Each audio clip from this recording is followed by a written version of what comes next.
मुरली मुरली बारे सावरे तेरी मुरली नेक बजा या मुरली मारे घट में बसी तो फिर एक बड़े बजा बजा बाजे रे मुरलिया बाजे रे मुरलिया बाजे बाजे बाजे मुरलिया बाजे कृष्ण की मुरलिया बाजे बाजे बाजे मुरलिया मेरे श्याम की मुरलिया अधर दरे मोहन मुरली पर अधर दरे मोहन मुरली पर होठ पे माया विराजे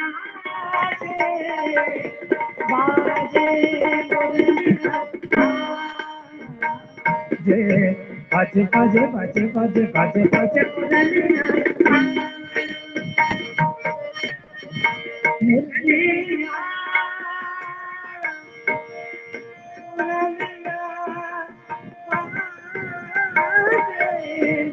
मुरलिया बाजे बाजे बाजे बाजे बाजे बाजे श्री कृष्ण की मुरलिया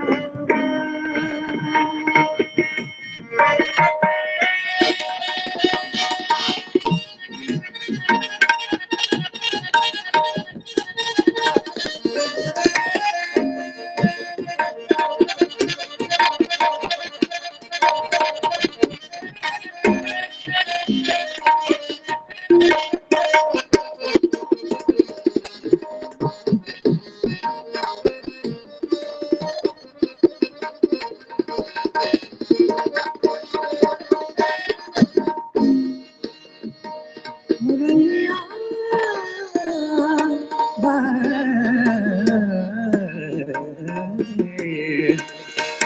हरे हरे बांस की बनी मुरलिया हरे हरे बांस की बनी मुरलिया मरम मरम को छुए गुरिया मरम मरम को छुए गुरिया चंचल चतुरे अंगुरिया जैसे पर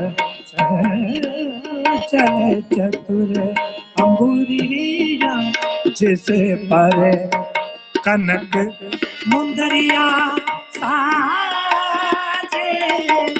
बाजे मुरलिया बाजे बाजे मुरलिया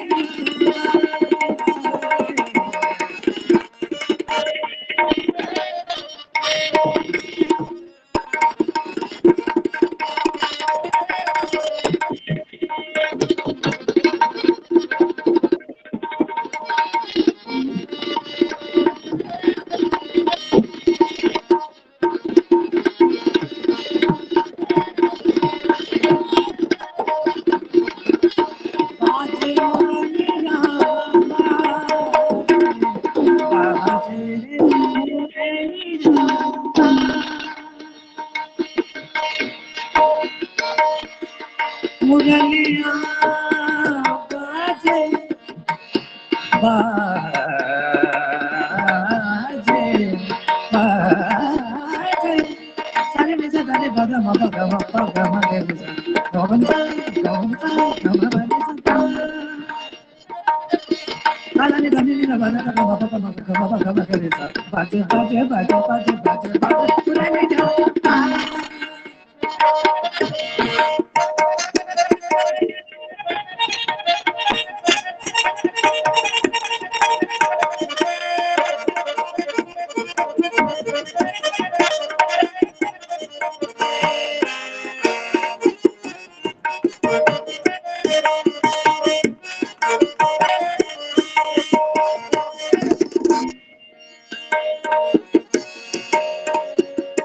मुंदरी अंगूरी शाम, पीली मुंदरी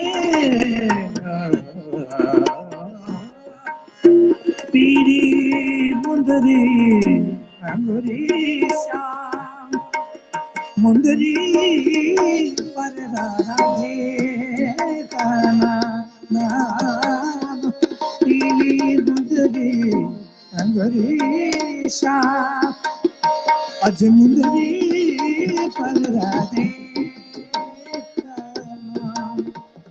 आकर देखे सुने मधुर स्वर, आकर देखे सुने मधुर स्वर, राधा गोरी झुलाए बाजे मुरलिया, बाजे मुरलिया,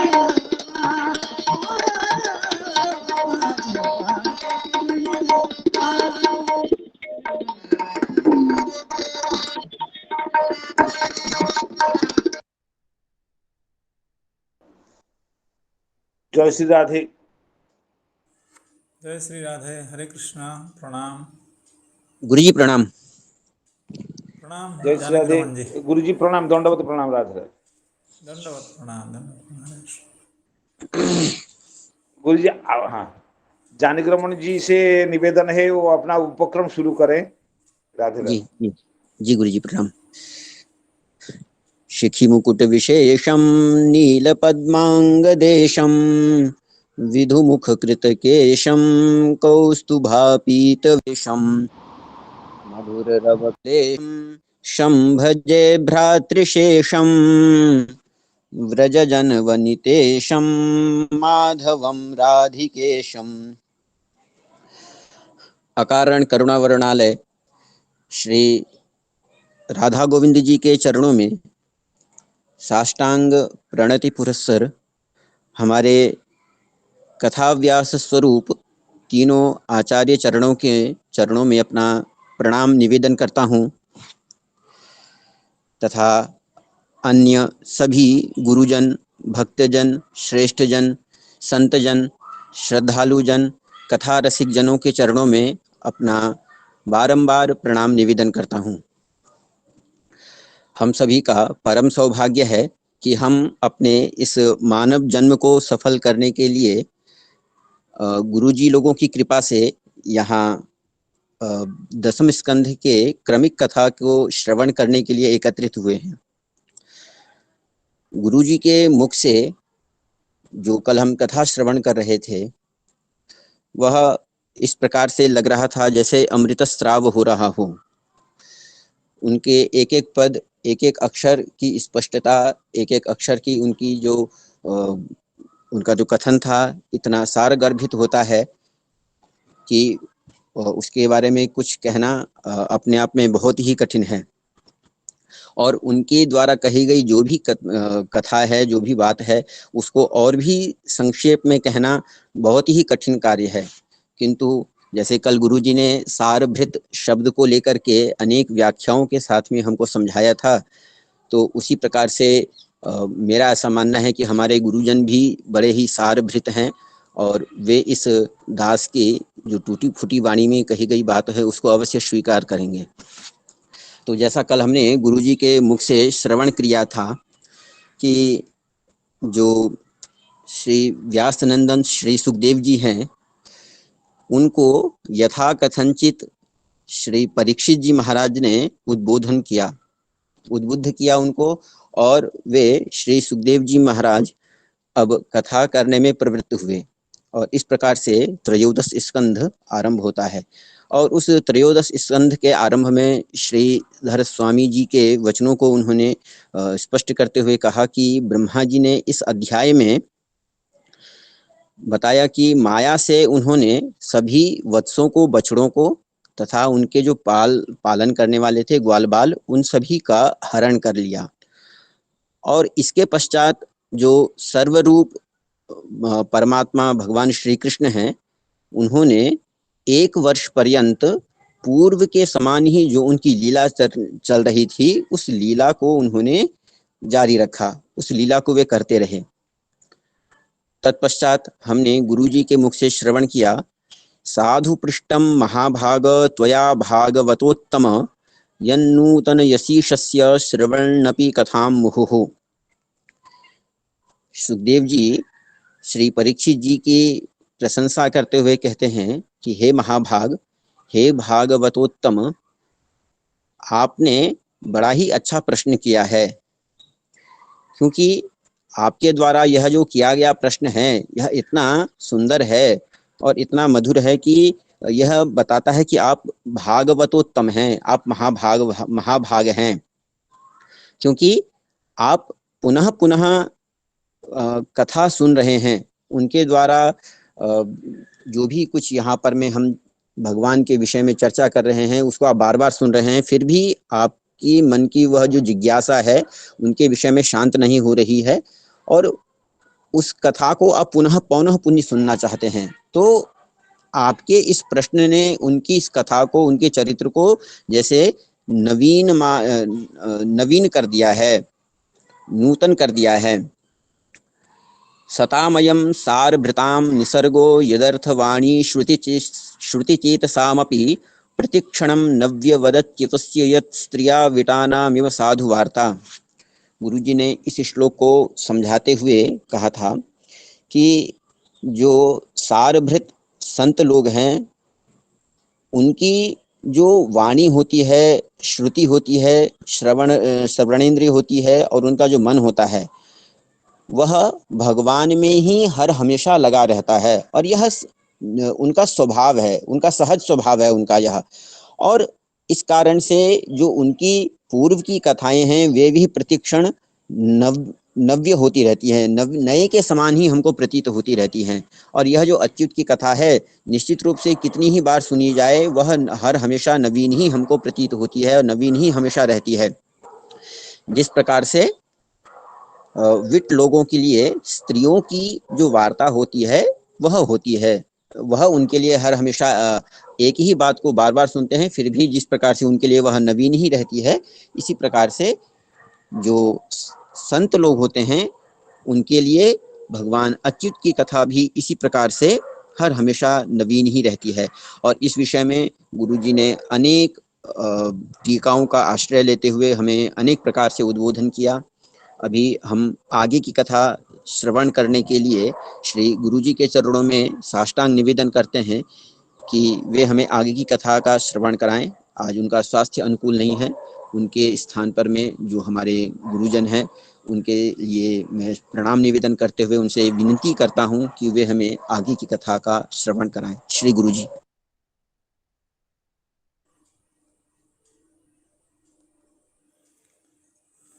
ॐ अज्ञानतिमिरान्धस्य ज्ञानाञ्जनशलाकया चक्षुरुन्मिलितं येन तस्मै श्रीगुरवे नमः। श्रीचैतन्यमनोभीष्टं स्थापितं येन भूतले स्वयं रूपः कदा मह्यं ददाति स्वपदान्तिकं। वन्देऽहं श्रीगुरो श्रीयुतपदकमलं श्रीगुरून् वैष्णवांश्च श्रीरूपं साग्रजातं सहगणरघुनाथान्वितं तं सजीवम् साद्वैतं सावधूतं परिजनसहितं कृष्णचैतन्यदेवं श्रीराधाकृष्णपादान् सहगणललिता श्रीविशाखान्वितांश्च।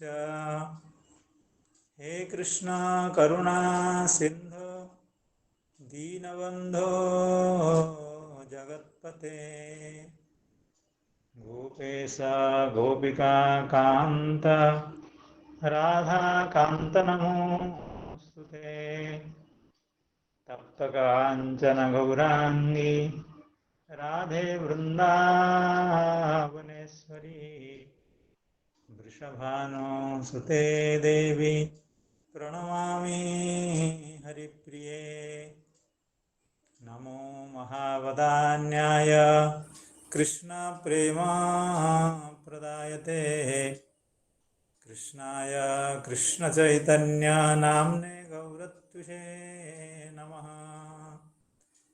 वाञ्छाकल्पतरुभ्यश्च कृपासिन्धुभ्य एव च पतितानां पावनेभ्यो वैष्णवेभ्यो नमो नमः। जय श्री कृष्ण चैतन्य प्रभो नित्यानंद श्री अद्वैत गदाधर श्रीवासादि गौरभक्तवृंद।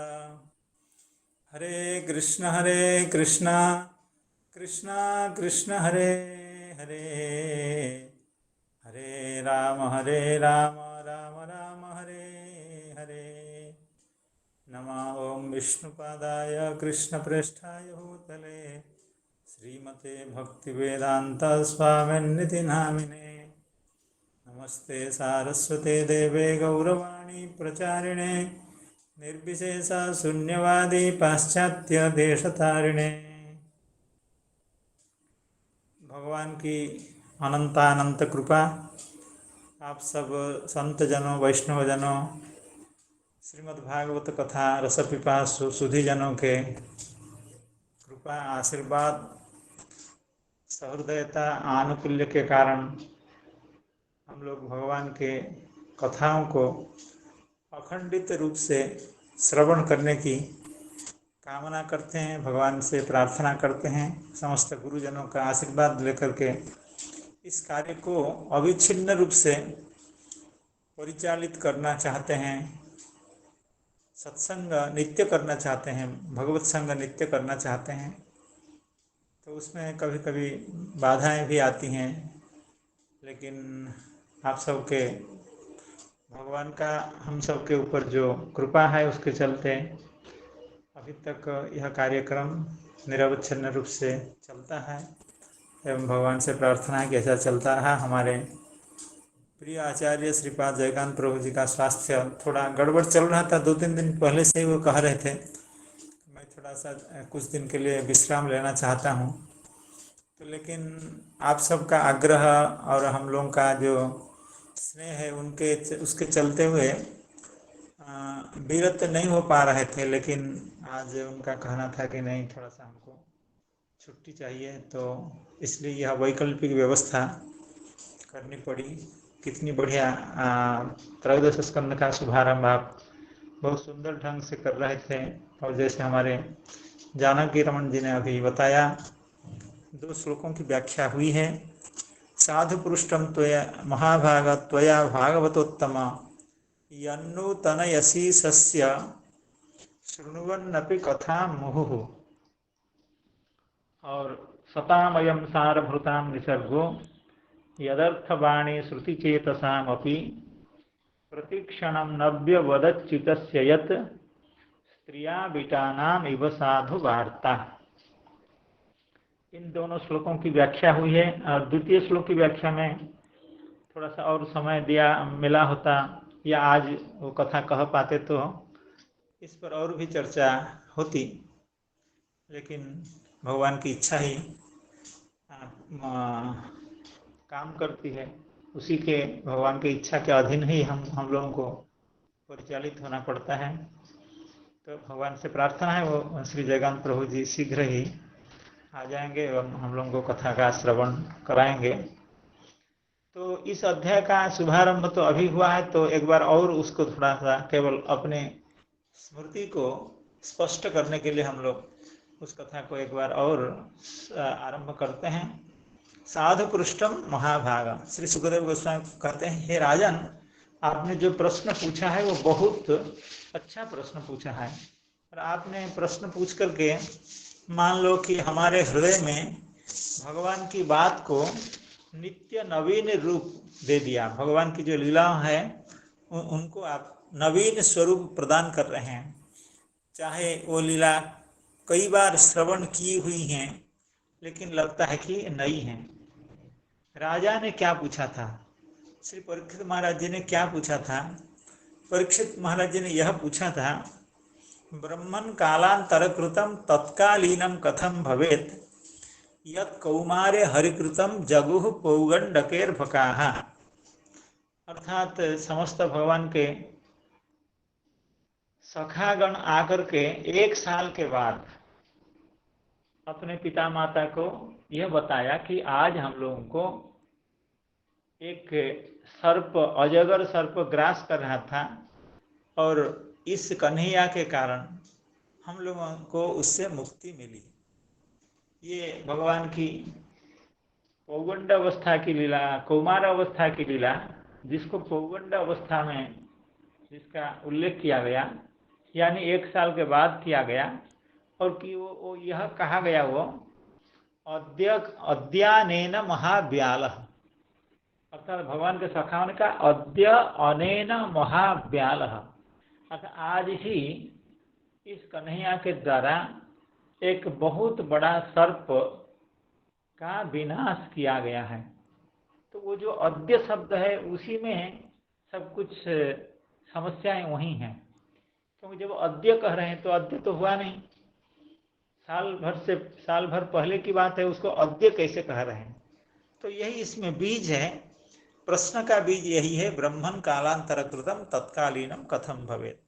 और आगे श्री राजा ने, श्री परीक्षित महाराज जी ने प्रश्न किया था, तद ब्रूहि में महायोगिन परम कौतूहलं गुरो नूनम एत हरेरेव माया भवति नान्यथा। अर्थात इसमें कुछ भगवान की माया का कोई भूमिका है, माया की कोई करामत ऐसी है कि 1 साल के बाद इस लीला का उल्लेख किया गया और ऐसा भी कहा है कि आज यह लीला हुई है। तो यह था प्रश्न। इस प्रश्न को सुनकर के श्री सुखदेव गोस्वामी के मन में भगवान के उन लीलाओं का साक्षात दर्शन हुआ, और इतना दर्शन हुआ कि श्री सुखदेव गोस्वामी लय अवस्था को प्राप्त कर गए, अर्थात उनकी समस्त बहिर्वृत्ति अवरुद्ध हो गई। अर्थात उनके सामने इतने 28,000 ऋषिगण बैठ करके कथा श्रवण कर रहे हैं, उनके पिताजी भी बैठे हैं, नारद महर्षि बैठे हैं, उनको यह सुध बुध नहीं रही, क्योंकि भगवान की स्मृति में, भगवान के अनुध्यान में वो इतने डूब गए। ये उनकी लयावस्था थी। श्री जयकांत प्रभु जी बहुत सुंदर ढंग से श्री जीव गोस्वामी पाद की व्याख्या के आधार पर बता रहे थे कि जब परीक्षित जी महाराज जब कथा श्रवण करना शुरू किए, उसी समय से सब बड़े बड़े संत लोग या व्यासदेव भगवान या और जो थे, उन लोगों ने बता दिया था, देखिए सुखदेव गोस्वामी कथा तो अभी कहेंगे, लेकिन पता नहीं कथा कहते कहते कब वे भगवत चिंतन में मग्न हो जाएंगे और उनकी बहिर्वृत्ति कब समाप्त हो जाएगी, तो उनकी कथा फिर कहना बंद हो जाएगा। तो इसलिए आप कोई व्यवस्था करिए। तो इसलिए परीक्षित महाराज जी अपने पुत्र से, जो जन्मेजय थे, उनसे कह करके यह कीर्तन की समस्त सामग्री, खोल, मदिरा, मृदंग इत्यादि साधनों को वहाँ रखा गया था कि सुखदेव गोस्वामी को अगर कभी भी इस तरह की मूर्छित अवस्था या प्रलय की अवस्था उनके चित्त में आए तो उनको जगाया जाए, हरिनाम के माध्यम से, कीर्तन के माध्यम से जगाया जाए। इसलिए उस श्लोक में आप लोगों ने ख्याल किया होगा, वहाँ पुनः शब्द है। इसको श्री जयकांत प्रभु जी बहुत अच्छे ढंग से कहे थे। मैं इसको इसलिए कह रहा हूँ, ये बहुत नई चीज हमको उस समय लगी जब हम श्रवण कर रहे थे। कृच्छ्रात पुनर्लब्ध बहिर्दृशि, पुनः लब्ध बहिर्दृशि, यह जो पुनः शब्द है, इसका मतलब है कि श्री सुखदेव गोस्वामी को इस तरह की स्थिति बार बार हो रही थी, और संत जनों के कीर्तन एवं खोल, मदिरा, मृदंग आदि के जो रव, उससे उनकी मूर्छा दूर होती थी, उनकी लयावस्था से वो वापिस आते थे। तब श्री परीक्षित जी महाराज जी को कथा कह पा रहे थे। अर्थात कथा रसिक श्री सुखदेव गोस्वामी की जो कथा रसिकता है, उसका अनुभव, उसका निरूपण हम लोग नहीं कर सकते हैं, क्योंकि कथा कहने में सुखदेव गोस्वामी को कितना आनंद आता था, तो हम उसका कैसे निरूपण कर, क्योंकि उनकी जो दशा है उस दशा को समझने में भी हम असमर्थ हैं। तो इसलिए श्री परीक्षित जी महाराज जी का जो प्रश्न है उसको सुनकर के सुखदेव गोस्वामी अत्यंत उत्साहित हो गए एवं भगवान की लीलाओं का स्मरण करके परीक्षित महाराज जी की प्रशंसा करने लगे। साधु पृष्ठम महाराज त्वया भागवतोत्तम यन्नूतनयशीषस्य शृण्वन्नपि कथा मुहुः।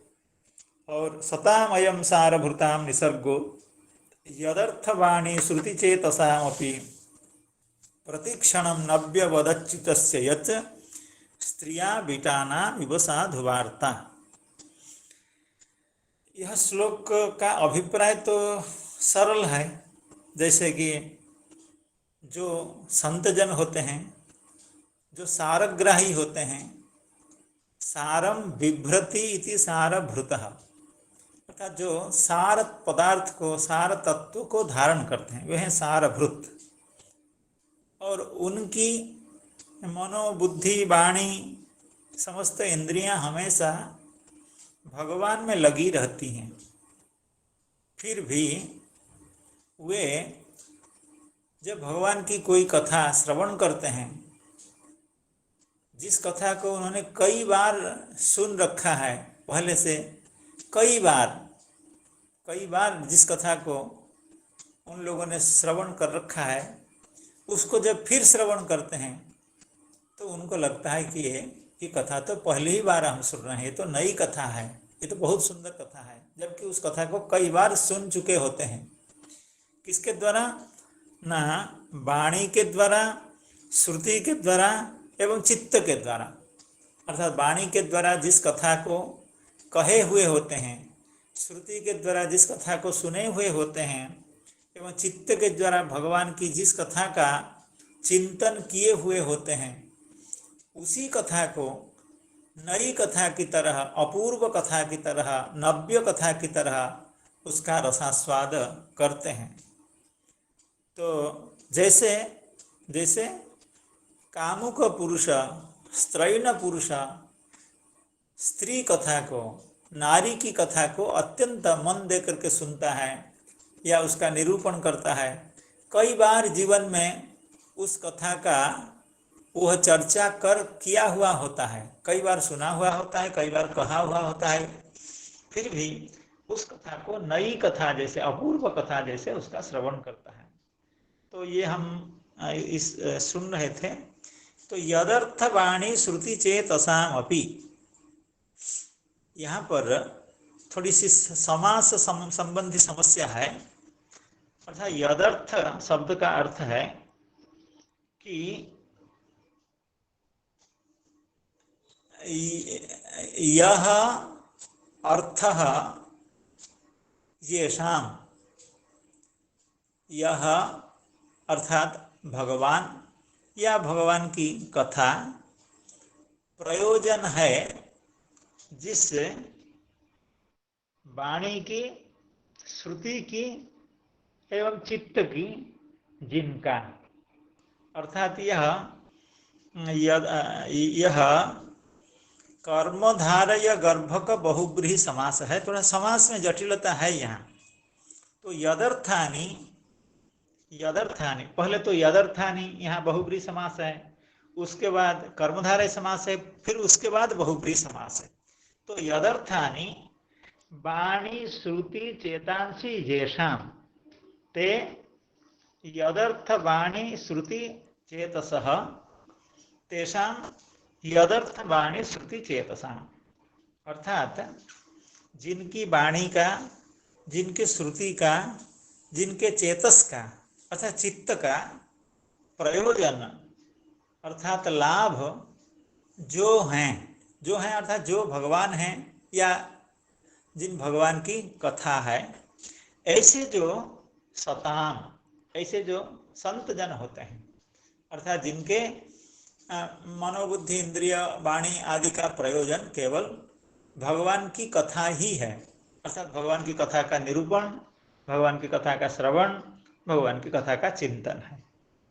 तो यहाँ श्री जीव गोस्वामी पाद अपनी बृहत क्रम संदर्भ व्याख्या में कह रहे हैं, यह जो यदर्थवाणी श्रुति चेतसाम, ये तो है सताम का विशेषण, अर्थात कहने का मतलब है जिन संत जनों का वाणी श्रुति एवं चित्त का प्रयोजन है भगवान की कथा, तो उसी तरह से यह बीटा नाम अभी विशेषण है। ये बीटा नाम इसका भी विशेषण है, क्योंकि बीटों के भी यही हालत है, बीटों की भी दशा यही है, क्योंकि जो कामुक पुरुष होते हैं उनके भी वाणी श्रुति एवं चित्त का प्रयोजन वो स्त्रियाः कथा ही होती है, स्त्री कथा ही होती है। नारी कथा उनके वाणी श्रुति एवं चेत का प्रयोजन होता है, अर्थात उसका लाभ होता है। तो इसी बात को श्री जीव गोस्वामी पाद अपने क्रम संदर्भ या बृहत क्रम संदर्भ में कहते हैं। मैं एक बार पढ़ देता हूँ, थोड़ा सा आप श्रवण करें, अच्छा लगेगा। कीदृशानाम सताम बीटानाम वा, अर्थात कैसे संतों का, कीदृशानाम सताम या कीदृशानाम बीटानाम वा वार्ता नव्यवद भवति। तो श्री जीव गोस्वामी पाद कह रहे हैं कि यदर्थानि यानी यत् प्रयोजनानि वाणी श्रुति चेतांसी जेषाम तथा भूतानाम अपि, अर्थात निरंतर गुणकथन श्रवण चिंतन पराणाम अपि प्रतिक्षणम नव्यवत इति चित्रम। नव्यवत इति चित्रम कहने का मतलब ये हुआ कि इनको भी नया जैसे लग रहा है। ये बीटर लोग जो हैं वो स्त्रियां हैं। यहाँ श्लोक में भी कुछ ऐसा ही है, जैसे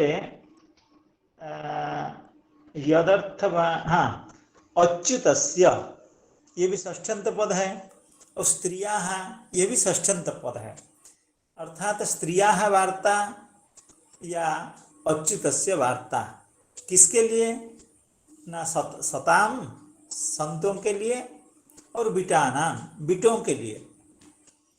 कैसे बीटा और कैसे संत ना, यदर्थ वाणी श्रुति चेतसाम, अर्थात जिन बीटों की वाणी श्रुति एवं चेतस उसका प्रयोजन केवल वह स्त्रियाः वार्ता होती है। उसी तरह से जिन संतों का, जिन सताम येषाम सताम कैसे सताम ना, जिन संतों की वाणी श्रुति एवं चित्त का प्रयोजन किसकी वार्ता होती है ना, अच्युतस्य वार्ता। बीटानां कृते स्त्रियाः वार्ता और सतां कृते अच्युतस्य वार्ता। और बीटाः कीदृशाः ना, यदर्थवाणी श्रुति चेतसः, और संतः कैसे, वो भी यदर्थवाणी श्रुति चेतसः, एक जैसी बात है। तो यहाँ थोड़ा सा इस तरह से समझने से रसास्वादन अच्छा होगा। कीदृशानां सतां बीटानां वा न यदर्थानि यत् प्रयोजनानि वाणी श्रुति चेतांसी येषां तथा भूतानाम अपि निरंतर गुण कथन श्रवण चिंतन पराणाम अपि। निरंतर भगवान के गुण श्रवण चिंतन आदि कर रहे हैं। प्रतिक्षण नव्यवदिति चित्रम। एतेन दृष्टांतेन भगवत विषयक रागाधिक्यम ही सारभृताम साहजिकम। श्री जी गोस्वामी पाद कह रहे हैं, यह जो दृष्टांत दिया गया बीटों का दृष्टांत, अर्थात जैसे बीटों का स्वभाव होता है उसी तरह से संतों का स्वभाव होता है। क्यों ना, बीटों का जैसे नारी के प्रति रागाधिक्य देखा जाता है, उसी तरह से संतों का भी भगवान के प्रति रागाधिक्य पाया जाता है, अर्थात अत्यंत अनुराग होता है संत जनों का। तो केवल इसी अंश में यह दृष्टांत है, नहीं तो ये हीन दृष्टांत है। हमेशा जो उपमान होता है या दृष्टांत होता है वो उत्कृष्ट होना चाहिए उपमेय से।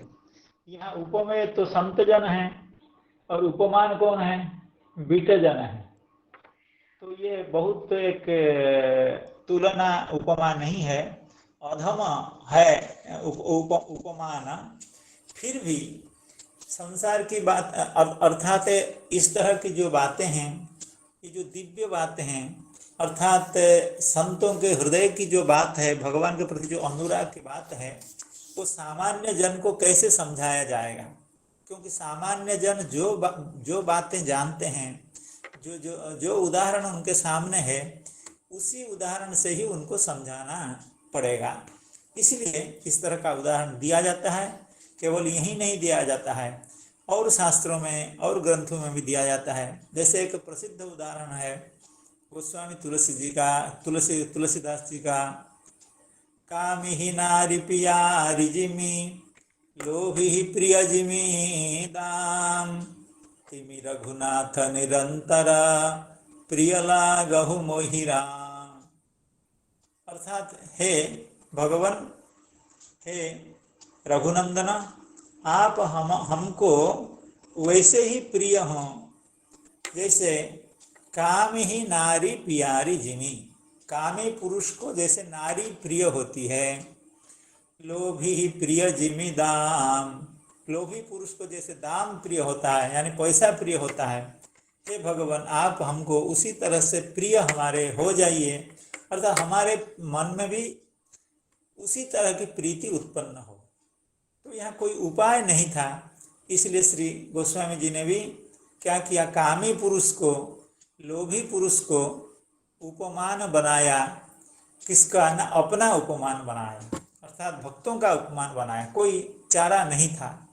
तो इसीलिए श्री व्यासदेव भगवान भी उसी तरह की बात कह रहे हैं कि स्त्रिया बीटा नाम इव साधु वार्ता। तो एक तो बात यह हो गई। एक पॉइंट, एक विषय यहाँ ये भी है, सताम अयम सारभृताम निसर्गो यदर्थवाणी श्रुति चेतसामपि प्रतिक्षणं नव्यवदच्युतस्य यत् स्त्रिया विटानामिव साधु वार्ता। यहाँ श्री जीव गोस्वामी पाद अपनी दूसरी टीका में, क्रम संदर्भ टीका में यह कह रहे हैं, नव्यवत भवति, अर्थात संतों के लिए भगवान की जो वार्ता है, भगवान की कथा जो है, वो नया, हमेशा नया जैसे, नई जैसे होती है। नई जैसे होती है ऐसा क्यों कहा? नई होती है ऐसा क्यों नहीं कहा? अर्थात जो संत जना जिनका वाणी, श्रुति एवं चित्त हमेशा भगवान की कथा में लगी रहती है, कथा के निरूपण में, कथा के श्रवण में, कथा के मनन में, शृण्वन्ति गायन्ति गृह्णन्ति, तो जिसमें भगवान की कथा के निरूपण में, भगवान की कथा के श्रवण में, भगवान की कथा के मनन में जिन संतों का चित्त हमेशा लगा रहता है, ऐसे संतजनों के लिए भगवान की पुरानी कथा भी, बार बार सुनी हुई कथा भी नव्यवत होती है। तो नव्यवत ऐसा क्यों कहा? श्री जीव गोस्वामी पाद बहुत सुंदर बात कह रहे हैं। सताम इत्यत्र नव्यवत इति, सताम अयम सारभृताम निसर्गो यदर्थवाणी श्रुति चेतसामपि प्रतिक्षणं नव्यवदच्युतस्य यत्। तो सताम इत्यत्र नव्यवत इति प्रत्ययेन, यहाँ शायद ऐसा होना चाहिए, नव्यवत इति वति प्रत्ययेन, ऐसा होना चाहिए शायद, वति प्रत्ययेन अनुराग तुल्यत्वमेव दर्शितम। देखिए यहाँ किसकी बात कही जा रही है?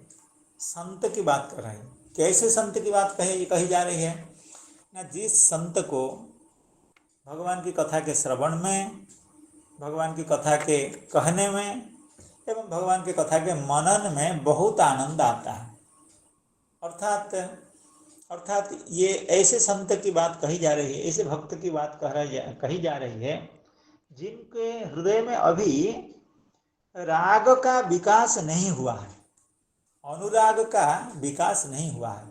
कहने का मतलब यह है, सताम इत्यत्र नव्यवतीति वति प्रत्ययेन अनुराग तुल्यत्वमेव दर्शितम।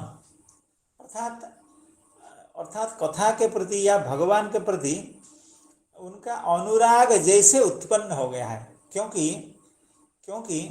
कथा उनको नव्यवत लग रही है, क्योंकि अनुराग जैसे कुछ उनके हृदय में है। जीव स्वयं पर आगे कह रहे हैं, अगर सही में अनुराग उदय हो गया होता तब फिर नव्यवत नहीं लगता, नव्य ही लगता। ये जीव स्वयं का आशय है।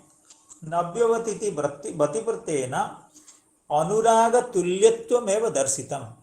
अर्थात ऐसे संतजनों का भगवान के कथा के प्रति जो रुचि है वो अनुराग तो नहीं है, लेकिन अनुराग जैसे है, क्योंकि अगर उनके हृदय में अनुराग हो गया होता, साक्षात अनुरागे तु नव्यमेव भाति इत्यर्थः। ये क्या कह रहे हैं ना, यह जो भगवत प्रेम की जो विभिन्न दशाएं हैं, उस दशा में स्नेह है, मान है, प्रणय है, राग है, अनुराग है और उसके बाद महाभाव है। ये प्रेम की विभिन्न दशाएं हैं। तो इस दशा में जब भक्त प्रेमी अनुराग दशा में होते हैं तो उनको भगवान की कथा नई जैसी नहीं मालूम होती, नई ही मालूम होती है। कहने का मतलब है, सतामयम सारभृताम, इस श्लोक में जिन संत की बात कही गई है, जिन भक्त की बात कही गई है, वे अभी अनुराग को प्राप्त नहीं है, लेकिन भक्ति की अत्यंत उन्नत स्थिति में इसलिए हैं क्योंकि भगवान की कथा में उनको अत्यंत प्रेम है। भगवान की कथा को वो निरंतर श्रवण करना चाहते हैं, भगवान की कथा को निरंतर निरूपण करना चाहते हैं। अगर कहीं ऐसा मौका नहीं हुआ, न निरूपण करने का कोई अवसर आया, न श्रवण करने का कोई अवसर आया, तो भगवान की कथा का मनन ही करते हैं। सतामयम सारभृताम निसर्गो यदर्थवाणी श्रुति चेतसामपि प्रतिक्षणं नव्यवदच्चितस्य यत् स्त्रिया बिटानामिव साधु वार्ता। तो इस पद्य को एक बार श्री चक्रवर्ती पाद की व्याख्या केवल रीडिंग कर देते हैं, पढ़ देते हैं, उसके बाद अगले श्लोक में प्रवेश करेंगे। सारभृताम सारग्राहिणाम, जो सारग्राही होते हैं, हाँ, सर्वतः सारमादत्ते, हाँ, जो जो जो बुद्धिमान लोग होते हैं वो प्रत्येक अवस्था में सार ग्रहण करते हैं। देखिए, एक थोड़ा सा लौकिक बात आ जाती है मन में। ये अत्यंत पिछले 2 साल से बहुत दुरवस्था चल रही थी हम लोगों को कि कोई किसी से ना मिल पा रहा था, नहीं जा पा रहा था, नहीं कहीं कथा हो पा रही थी। लेकिन इस दुर्दशा ने, इस दुरवस्था में हम लोगों को एक इतना बढ़िया दान दे दिया, इतना बढ़िया एक उपलब्धि हम लोगों की हो गई। देखिए, आप लोग कहीं कोई बैठे हैं, कहीं कोई बैठे हैं, मैं कहाँ बैठा हूँ, लेकिन हम लोग निरंतर भगवान की कथा का श्रवण कर पा रहे हैं। तो दुर्दशा में, अत्यंत विपरीत परिस्थिति में भी एक भगवान की कृपा से एक ऐसी वस्तु हम लोगों को प्राप्त हो गई। हम लोग निरंतर 2 घंटा भगवान की कथा का श्रवण कर पा रहे हैं। भक्त लोग, आप लोग जो भगवत प्रेमी हैं, वो कहीं भी होते हैं तो सुबह 8 बजे और शाम को 7 बजे जुट जाते हैं और आप लोग कथा का श्रवण करते हैं। हम लोगों को भी भगवान की कथा कहने में आनंद आता है। तो सारभृत जो होते हैं वो हमेशा समस्त विपरीत परिस्थिति में भी उसमें से सार तत्व ढूंढ ही लेते हैं। तो उसी तरह से कलियुग अत्यंत दुर्योग है, अर्थात ये अनुकूल समय नहीं है, अच्छे कर्मों के लिए समय नहीं है। फिर भी जो चतुर लोग होते हैं, जो विद्वज्जन होते हैं, गुणीजन होते हैं, बुद्धिमान होते हैं, वे भी इस कलियुग को सत्य युग बना ही लेते हैं। देखिए, भगवान की कथा का निरंतर अगर श्रवण हो, कीर्तन हो, और श्रवण कीर्तन के बाद मनन तो होना होना होना तो बाध्य है। 1 घंटा अगर हम कथा का श्रवण करेंगे तो 10 मिनट 15 मिनट या सारा दिन, तो कभी कभी वह कथा तो हमारे चित्त में आ ही जाएगी। तो अगर हम इस कली युग में भी 2 घंटा भगवत कथा का श्रवण करते हैं और उसके बाद मनन हो ही जाता है मनन, तब फिर हम कली में कहाँ हैं, हम तो सत्य में ही हैं। चतुर व्यक्ति क्या करते हैं, इतनी भारी गर्मी होती है, दिल्ली में 40-45 डिग्री की गर्मी है, वृंदावन में 40-45 डिग्री की गर्मी है, राजस्थान में, उत्तर प्रदेश यहाँ भी है बहुत गर्मी। फिर भी जो चतुर लोग होते हैं वे अपने घर को एसी बना करके बहुत बढ़िया ठंडे में रहते हैं। ये कहने का अभिप्राय यह है, चाहे परिस्थिति कितनी भी विपरीत हो, जो सारभूत होते हैं, जो सारग्राही होते हैं, जो तत्वदर्शी होते हैं, वे कोई ना कोई रास्ता उसमें से निकाल ही लेते हैं। उनके लिए कोई असंभव नहीं होता है। तो इसीलिए तो सताम अयम सारभृताम निसर्गो यदर्थवाणी श्रुतिचेतसामपि प्रतिक्षणं न व्यवदच्युतस्य यत् स्त्रियावितानाम इव साधुवार्ता। सारभूत लोग भगवान की कथा का श्रवण करते हैं।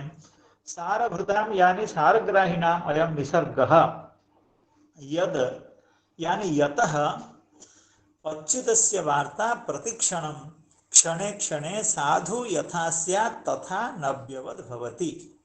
अर्थात तृष्णाधिक्यात् अपूर्ववत जायते, अर्थात उनके चित्त में भगवत कथा श्रवण करने की तृष्णा इतनी अधिक होती है, वो हमेशा नित्य नूतन जैसा प्रतीत होता है।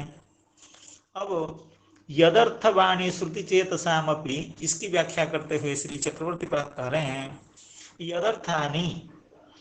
यदर्थानी का मतलब है अच्युत वार्ता प्रयोजनानि। यहाँ यद शब्द का अर्थ हुआ अच्युत वार्ता, अर्थात भगवत कथा। तो अच्युत वार्ता ही है अर्थ यानी प्रयोजनम। यदर्थानि अच्युत वार्ता प्रयोजनानि, कौन न वाणी श्रुति चेतांसी येषाम, अर्थात जिनकी वाणी श्रुति एवं चेतः ये यदर्थानि है। यदर्थानि का मतलब अच्युत वार्ता प्रयोजनानि तेषाम तथा भूतानामपि तदेक लाम्पट्यांशे दृष्टान्तः। इस बात को श्री जयकांत प्रभु जी ने बहुत अच्छी तरह से समझाया था। यहाँ जो दृष्टांत दिया गया है यह केवल लंपटता के लिए। लंपटता का मतलब है, अभी से जैसे हम जीव गोस्वामीपाद से श्रवण कर रहे थे कि यह जो दृष्टांत है भगवत विषय का रागाधिक्य, लंपट का लंपटता का अर्थ यह है कि रागाधिक्य, आसक्ति का आधिक्य, अर्थात भगवत कथा श्रवण करने की आसक्ति का आधिक्य ही लांपट्य है, लंपटता है। उसी बात को श्री चक्रवर्ती पाद ऐसे कह रहे हैं, यदर्थानि अच्युत वार्ता प्रयोजनानि, कौन वाणी श्रुति चेतांसी, जिन भक्तों के, जिन संतों के, जेषाम तथा भूतानाम अपि तदेक लांपट्याम से दृष्टान्तः नवम बीटानाम कामुकानाम स्त्रियाः वार्ता इव। स्त्री वार्ता अर्थात कामिनी कथा। कामिनी कथा जैसे बीटा लोगों के द्वारा बहुबार उनकी वाणी के द्वारा निरूपण होने के बाद भी, उनके कर्णों के द्वारा श्रुत होने के बाद भी, उनके मन के द्वारा चिंतित होने के बाद भी, मनन होने के बाद भी उनको नई लगती है, उसी तरह से भक्तों को भगवान की कथा नई लगती है।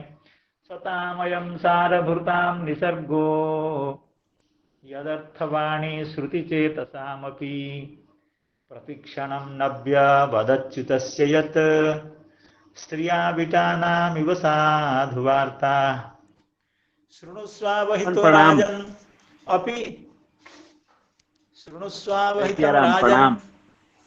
हाँ प्रणाम, हरे कृष्णा, बोलिए। कोई श्लोक था जिसका एक लाइन हमें पता चल रहा है, एक वाक्य उसमें से, रस लंपटा करके, उसका स्मरण एक बार हो जाता तो आनंद लगता है यहाँ हाँ ठीक हाँ, बैठता कथा है। ये भागवत महात्म्य में है शायद, मुझे याद नहीं आ रही है, लंपटा। हाँ, पता नहीं, पता नहीं है, मैं आपसे विनती हरे कर रहा कृष्ण। हूँ, मुझे पता नहीं उस श्लोक के। रसलम नहीं नहीं पटाह नहीं, करके कोई श्लोक रसल है। है, बिल्कुल बिल्कुल, रसल लंपटा है, ऐसे भागवत के महात्म्य में है। हरे कृष्ण प्रभु हों तो या और कोई हो तो बता सकते हैं, हम इसको कल बता देंगे अगर नहीं हुआ तो, जी जी जी। या ग्रुप में ये श्लोक दे देंगे। लंपटा ऐसा है, बिल्कुल सही बताया आपने। तो सतामयम सारभृताम निसर्गो यदर्थवाणी श्रुतिचेतसामपि प्रतिक्षणं नव्यवदच्चितस्य यत् स्त्रिया विटानामिव साधुवार्ता शृणुष्वावहितो राजन् अपि गुह्यं वदामि ते ब्रूयुः स्निग्धस्य शिष्यस्य गुरवो गुह्यमप्युत। हे राजन, हे राजन अर्थात हे परीक्षित जी महाराज, आप गुह्यमपि ते वदामि, यद्यपि यह अत्यंत गोपनीय तथ्य है, गोप्य है, बहुत लोगों को इसके बारे में जानकारी नहीं है, किसी को जानकारी नहीं है। श्री सुखदेव गोस्वामी कह रहे हैं, हे परीक्षित जी महाराज, मैं आपको ऐसी एक कथा सुनाने जा रहा हूं, अर्थात आपने जो पूछा ना कि 1 साल के बाद के राजन कालांतर कृतम तत्कालीनम कथम भवेत, तो उसके उत्तर में मैं आपको जो समाधान या भगवान की जिस लीला का निरूपण करने जा रहा हूं, वह लीला अत्यंत अपूर्व है, गुह्य है, गोपनीय है। गोपनीय का मतलब ये किसी को मालूम नहीं है। श्रृणुस्व, इसलिए आप थोड़ा सा अवहित होकर के, श्रृणुस्वावहितो, श्रृणुस्व, आप श्रवण करें। कैसे? अवहित होकर के, सावधान होकर के, स्थिरचित्त होकर के, एकाग्र सर चित्त प्रणाम होकर सर। के। हाँ हाँ, सर श्लोक। श्लोक जो बता रहे थे आप ना, हाँ, सुनाइए जो सुनाइए। श्लोक को बोल रहे थे उसको एक बार स्मरण कर लेते हैं। बिल्कुल बिल्कुल, सुनाइए सुनाइए सुनाइए। हाँ हाँ। श्री भागवत पीयूष पानाय रसलम पटाः धावंतो प्याजजु सर्वे प्रथमम ये च वैष्णवाः। जब भागवत सप्ताह शुरू करते हैं गोकर्ण जी या श्री सनकादि जी, सनकादि जो शुरू करते हैं तब श्री भागवत यदा जाता तटम तेतु तदा कोलाहलोप्यभूत भूर्लोके देवलोके च ब्रह्मलोके तथैव च धाव श्री भागवत पीयूष पानाय रसलम पटाः धावंतो प्याजजु सर्वे प्रथमम ये च वैष्णवा। ये सनकादि जो कथा करते गंगा तट पर सुन करके भागवत पीयूष पानाय रसलम पटाः धावंतो प्याजजु सर्वे प्रथमम ये च वैष्णवा। ये भागवत महात्म्य में तृतीय अध्याय में ये 12 श्लोक है।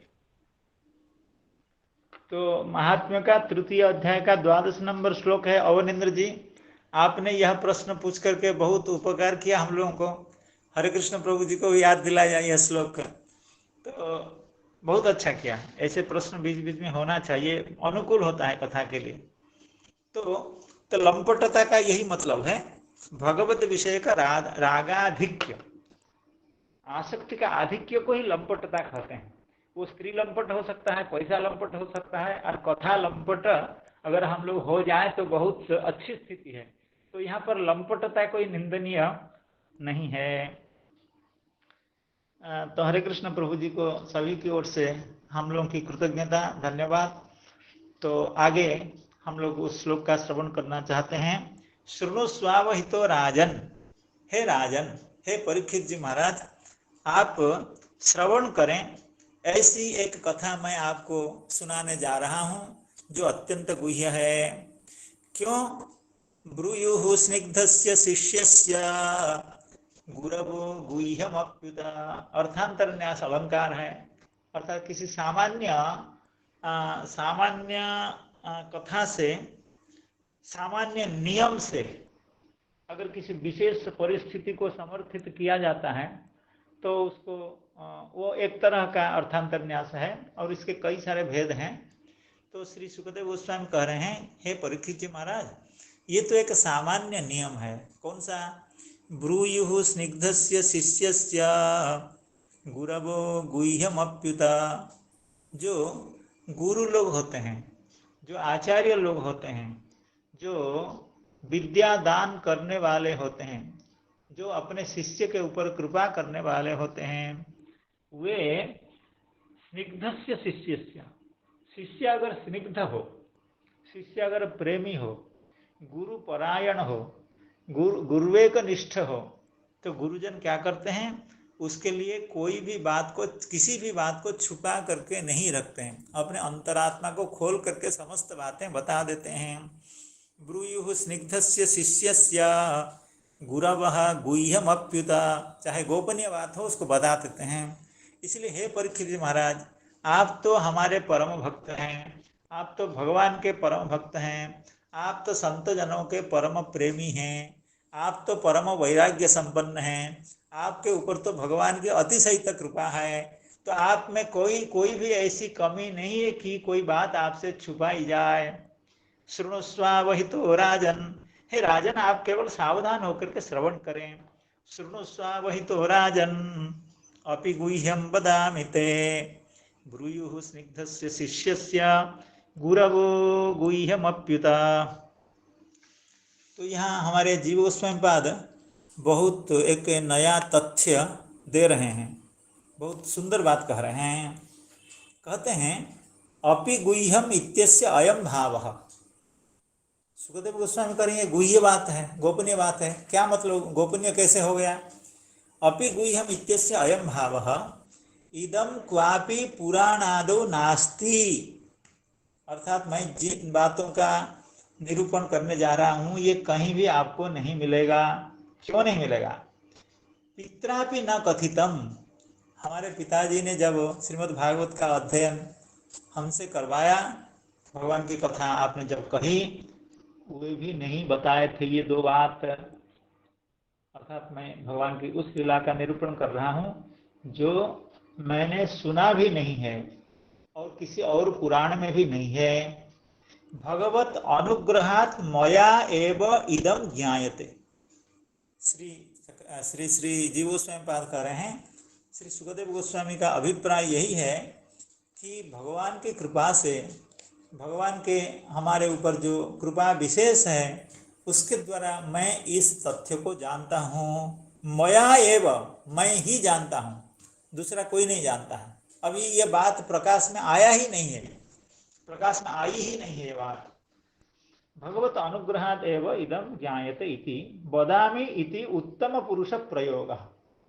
तो उत्तम पुरुष अर्थात मैं ही इस बात को कह रहा हूँ। ऐसा नहीं कह रहे हैं कि हमारे पिताजी बताए थे या मैंने सुना था या ऐसी बात प्रसिद्ध है, ऐसा नहीं। क्यों? इतः अध्यायद्वये ब्रह्म मोहन लीला श्री सुखदेवस्यैव अनुभूता।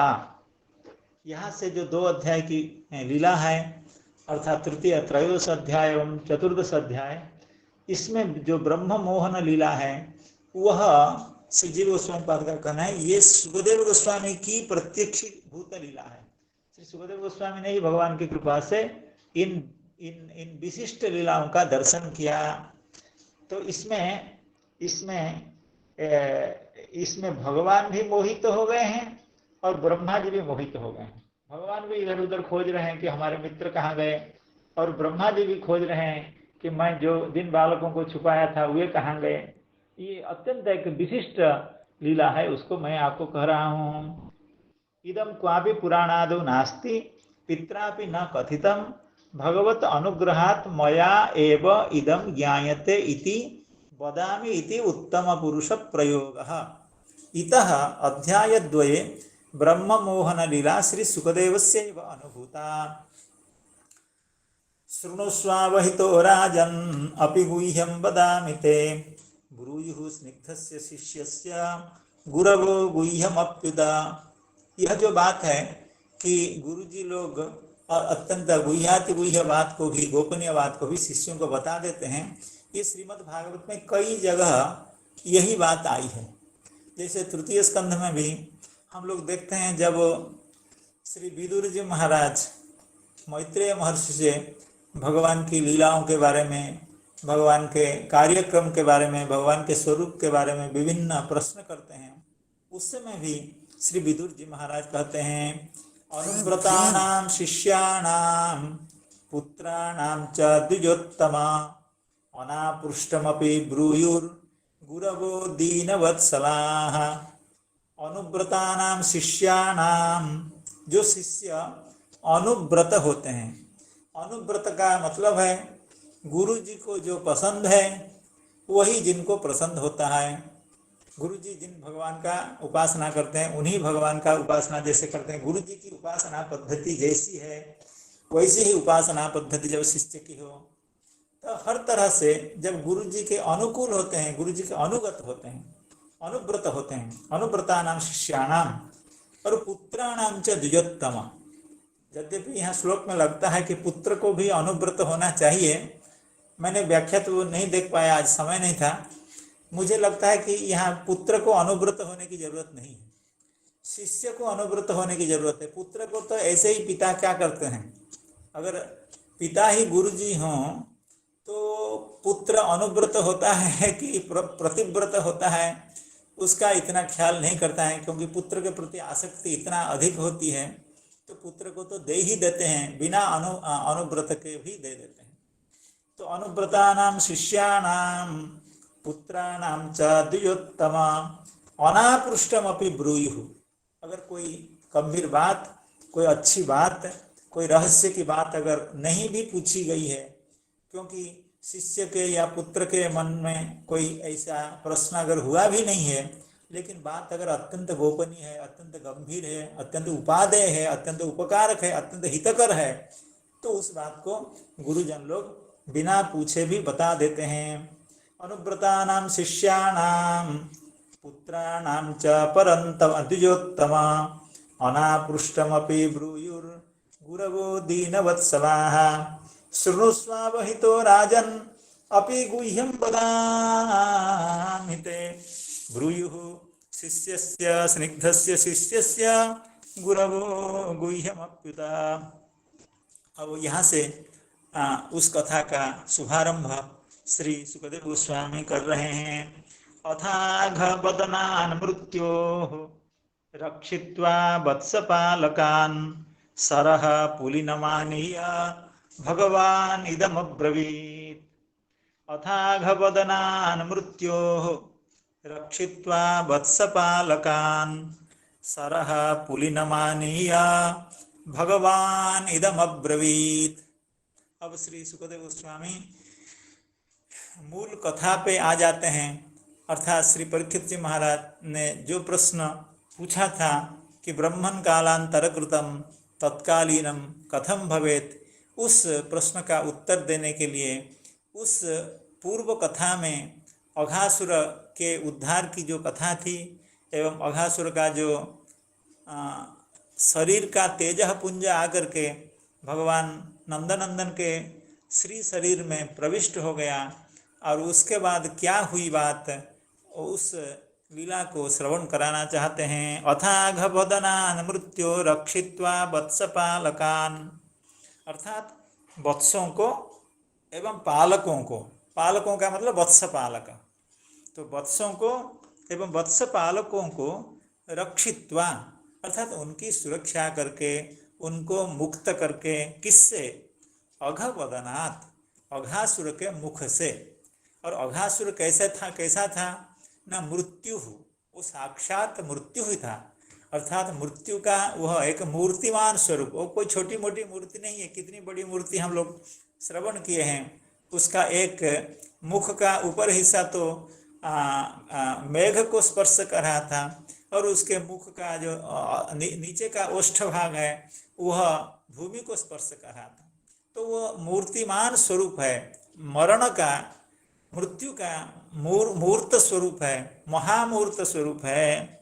अथाघ बदनान् मृत्योः, तो मृत्यु रूपी जो अघ उसका जो बदन है, या मृत्यु रूपी जो अघ बदन है, उससे रक्षित्वा, उससे बचा करके, उससे मुक्त करके वत्सों को एवं वत्सपालों को भगवान इदम अब्रवीत।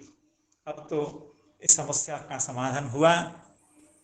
अघ के आक्रमण से, अघ के जो कपटता थी, जो अघ के चक्रांत था, उससे मुक्त होकर के उन सबको बचा करके भगवान इदम अब्रवीत कहाँ पर, सरह पुलिनमानीय, सरह यानी सरितः, अर्थात श्री यमुना जी के पुलिन पर, तट पर, जहाँ पर अत्यंत सुंदर व्यापक तट, अत्यंत रमणीय तट, जिसका वर्णन अगले श्लोक में किया जाएगा।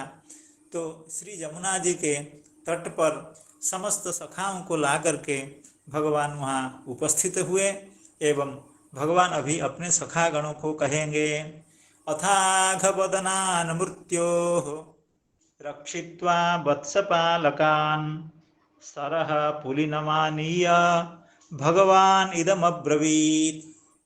इस श्लोक की कोई व्याख्या कर ऐसा कुछ कहना नहीं चाहते हैं, क्योंकि स्फुट व्याख्यान है। यहाँ पर समस्त शब्दों के अर्थ अत्यंत स्पष्ट है, लेकिन श्री बृहद वैष्णव तोषणीकार श्री सनातन गोस्वामी पाद कह रहे हैं, भगवान इदम अब्रवीत।